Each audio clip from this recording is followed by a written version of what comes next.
The Polar Express. On Christmas Eve, many years ago, I lay quietly in my bed. I did not rustle the sheets. I breathed slowly and silently. I was listening for a sound a friend had told me I'd never hear, the ringing bells of Santa's sleigh. There is no Santa, my friend had insisted, but I knew he was wrong. Late that night I did hear sounds, though not of ringing bells. From outside came the sounds of hissing steam and squeaking metal. I looked through my window and saw a train standing perfectly still in front of my house. It was wrapped in an apron of steam. Snowflakes fell lightly around it. A conductor stood at the open door of one of the cars. He took a large pocket watch from his vest, then looked up at my window. I put on my slippers and robe. I tiptoed downstairs and out the door. "All aboard!" the conductor cried out. I ran up to him. "Well," he said, "are you coming?" "Where?" I asked. "Why, to the North Pole, of course," was his answer. "This is the Polar Express." I took his outstretched hand and he pulled me aboard.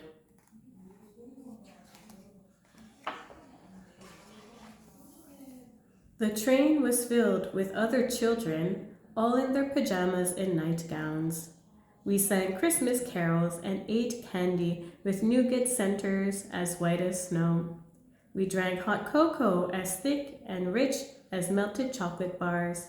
Outside, the lights of towns and villages flickered in the distance as the Polar Express raced northward. Soon, there was no more lights to be seen. We traveled through cold, dark forests where lean wolves roamed and white-tailed rabbits hid from our train as it thundered through the quiet wilderness.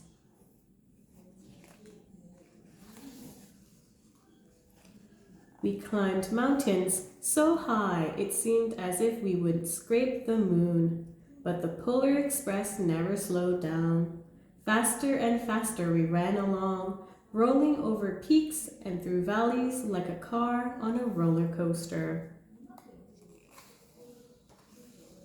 The mountains turned into hills, the hills to snow-covered plains. We crossed a barren desert of ice, the great polar ice cap. Lights appeared in the distance. They looked like the lights of a strange ocean liner sailing on a frozen sea. "There," said the conductor, "it's the North Pole."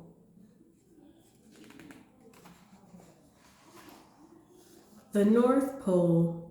It was a huge city standing alone at the top of the world, filled with factories where every Christmas toy was made. At first, we saw no elves. "They are gathering at the center of the city," said the conductor, told us. "That is where Santa will give the first gift of Christmas." "Who receives the first gift?" we all asked. The conductor answered, "He will choose one of you." "Look!"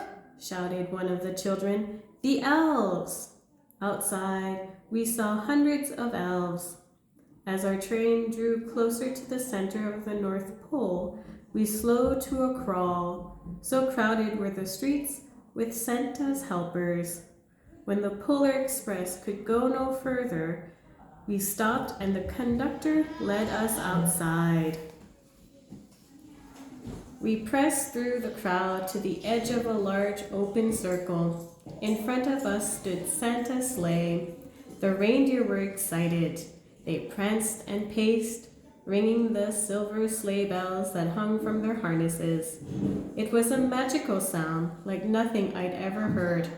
Across the circle, the elves moved apart and Santa Claus appeared. The elves cheered wildly. He marched over to us and, pointing to me, said, "Let's have this fellow here." He jumped into his sleigh. The conductor handed me up. I sat on Santa's knee and he asked, "Now, what would you like for Christmas?"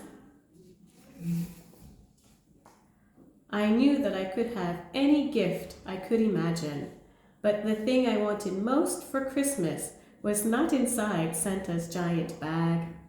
What I wanted more than anything was one silver bell from Santa's sleigh. When I asked, Santa smiled. Then he gave me a hug and told an elf to cut off a bell from a reindeer's harness. The elf tossed it up to Santa. He stood, holding the bell high above him, and called out, "The first gift of Christmas!"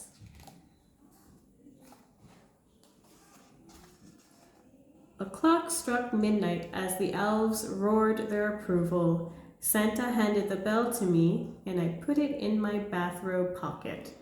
The conductor helped me down from the sleigh. Santa shouted out the reindeers' names and cracked his whip. His team charged forward and climbed into the air. Santa circled once above us, then disappeared in the cold, dark polar sky. As soon as we were back inside the Polar Express, the other children asked to see the bell. I reached into my pocket, but the only thing I felt was a hole. I had lost the silver bell from Santa Claus's sleigh. "Let's hurry outside and look for it," one of the children said. But the train gave a sudden lurch and started moving. We were on our way home. It broke my heart to lose the bell. When the train reached my house, I sadly left the other children. I stood at my doorway and waved goodbye. The conductor said something from the moving train, but I couldn't hear him. "What?" I yelled out. He cupped his hands around his mouth. "Merry Christmas!" he shouted. The Polar Express let out a loud blast from its whistle and sped away. On Christmas morning, my little sister Sarah and I opened our presents. When it looked as if everything had been unwrapped, Sarah found one last small box behind the tree. It had my name on it. Inside was the silver bell. There was a note. "Found this on the seat of my sleigh. Fix that hole in your pocket." Signed, Mr. C. I shook the bell. It made the most beautiful sound my sister and I had ever heard. But my mother said, "Oh, that's too bad." "Yes," said my father, "it's broken." When I'd shaken the bell, my parents had not heard a sound.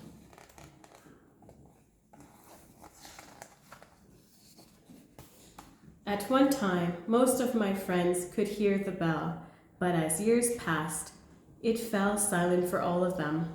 Even Sarah found one Christmas that she could no longer hear its sweet sound. Though I've grown old, the bell still rings for me as it does for all who truly believe.